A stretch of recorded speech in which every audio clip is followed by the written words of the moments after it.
The film begins with a frightened girl running through her house, desperately trying to hide from something. The scene then shifts to Benny, who appears deeply upset, as if he is in shock. The next morning, Benny's state of mind becomes clearer. While talking to his friend, he admits that he is exhausted with life and just wants a break. He decides to go to Crow Valley on his bicycle, hoping to spend some time alone, away from the world. His friend supports the idea, and soon after, Benny packs some belongings into his car and leaves. A little later, he stops at a general store, parks his car, and takes out his bicycle. Inside the store, he buys a few items, and there he notices the same girl we saw earlier, the one who was running in fear. She watches Benny with a strange, mysterious look. When Benny comes out and prepares his bicycle, the girl steps outside too, still staring at him. Ignoring her, Benny begins his journey toward Crow Valley, cycling at full speed. On the way, he stops at a waterfall to drink some water and rest for a while, then continues. After covering a long distance, his bicycle tire suddenly bursts. While he is still checking it, a speeding car slams into him from behind. Shockingly, this is the same car parked earlier outside the general store, and the driver is the same girl. Terrified at seeing Benny unconscious, she quickly checks his heartbeat, relieved to confirm he is alive. She then loads him into her car and drives far away until she finds a lonely cabin in a deserted area. Knocking on the cabin door brings no response. She peeks through the windows, but it is clear the place has been abandoned for a long time. Dust covers everything inside. Believing no one lives there anymore, she breaks the window, enters the cabin, and lays Benny inside. Sometime later, Benny regains consciousness. His arm is fractured, and his head is badly injured, leaving him in terrible pain. Disoriented, he cannot remember what happened or how he ended up here. The girl approaches, and after a short conversation, she realizes Benny remembers nothing about the accident. She hides the truth and lies to him, saying she found him unconscious on the road and brought him to her uncle's cabin. Benny, still in pain, tells her she should have called an ambulance. But the girl explains that since they are deep inside Crow Valley, there's no mobile service or medical help nearby. Left with no choice, Benny asks for her assistance. Though she isn't a doctor, she follows his instructions, wrapping his fractured arm and dressing his wounds as best she can. Later, she moves into the kitchen, nervous and shaken. Strange voices echo in her mind, dragging her into a flashback where she is seen arguing with her mother. Exhausted, she walks to a window and suddenly sees a terrifying entity outside, which frightens her even more.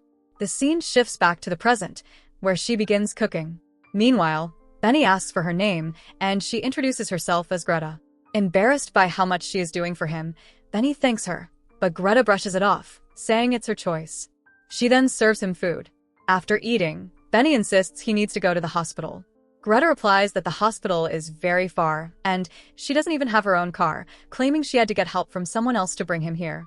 Their conversation is interrupted as Greta once again drifts into memories of her troubled past. We see flashbacks revealing she suffers from depression, refuses to take her prescribed medication, and constantly feels that a ghostly presence is following her. The voices of this entity echo endlessly in her mind, controlling her thoughts. That very night, while using her phone, she recalls another moment with her mother, who scolded her for throwing away her medicines.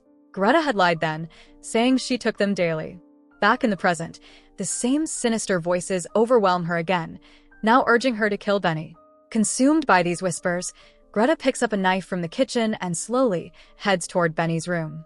But just before entering, she regains her senses. Instead of harming him, she rushes to her own room. However, the voices grow louder, enraged that she disobeyed.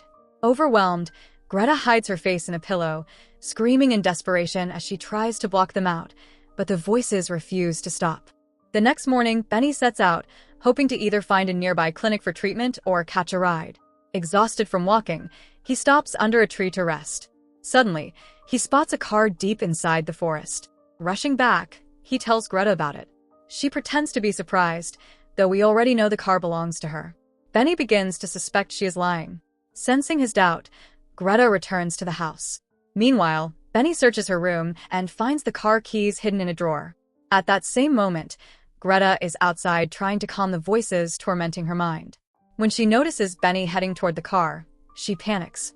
Back at the cabin, she sees her room in disarray and the missing keys. Enraged and pushed by the voices in her head, she grabs a baseball bat and follows Benny. Just as Benny is about to escape, Greta confronts him, demanding he step away from the car. When he ignores her, she swings the bat, striking him hard on the head and knocking him unconscious. She drags him back inside, tapes him to a chair in the kitchen, and covers the floor with a sheet. When Benny wakes up, shocked that such a young girl could do this, he pleads with her. "Why are you doing this? I haven't harmed you. Let me go. I'll give you money, whatever you want." But Greta, lost in the voices, ignores him. Holding a hammer, she demands his real name. Fearfully, he admits his name is David. The moment she hears it, the voices grow louder, driving her into a frenzy. Influenced by them, she smashes his hand with the hammer, silencing the voices with his agonized scream. When she regains her senses, Greta realizes the horror of what she has done. She shows David a picture of herself with her sister. At that moment, David remembers. The girl in the photo is the same one he accidentally killed in an accident 8 years ago. Terrified by the truth resurfacing, David tries to defend himself, claiming it wasn't his fault, that her sister ran in front of his car and was already dying when he checked on her. But Greta furiously calls him a liar, insisting her sister was alive, calling for help, and that he abandoned her to die. She reminds him he was drunk that night and remembers nothing. The voices return, screaming at Greta to kill David. She raises the hammer, ready to strike, when the sound of a truck interrupts her. The real owner of the cabin has arrived. When he questions her, Greta acts innocent, saying she had an accident and took shelter. But noticing bloodstains on her clothes, the man grows suspicious and rushes inside. Before he can reach David, Greta bludgeons him with the bat. This time, the blow is fatal, and blood pours uncontrollably.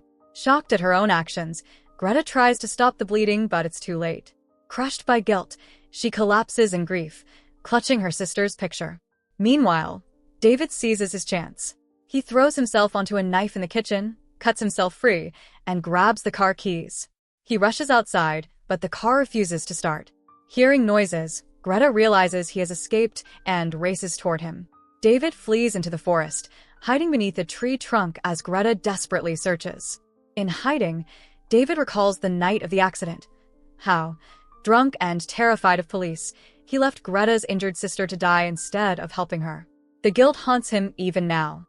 When Greta moves away, David sneaks back, remembering the truck parked outside. As he searches for the keys, Greta suddenly appears, dangling them from the tip of a knife. In the struggle that follows, both collapse, grappling violently. Greta tries to stab him, but David wrestles the knife away. In the chaos, the blade plunges into Greta's stomach, mortally wounding her. David snatches the keys and runs toward the truck. But before leaving, he hesitates. This time, he refuses to repeat the same mistake. He won't abandon someone to die. He returns, checks her pulse, and finds Greta still alive. Wrapping her in cloth, he drags her to the vehicle, determined to save her. Halfway to safety, Greta regains consciousness. Weak but desperate, she pulls the knife from her wound. Blood gushes uncontrollably. David tries to stop the bleeding, but it is useless. Greta dies in his arms. In the final moments, the truth is revealed.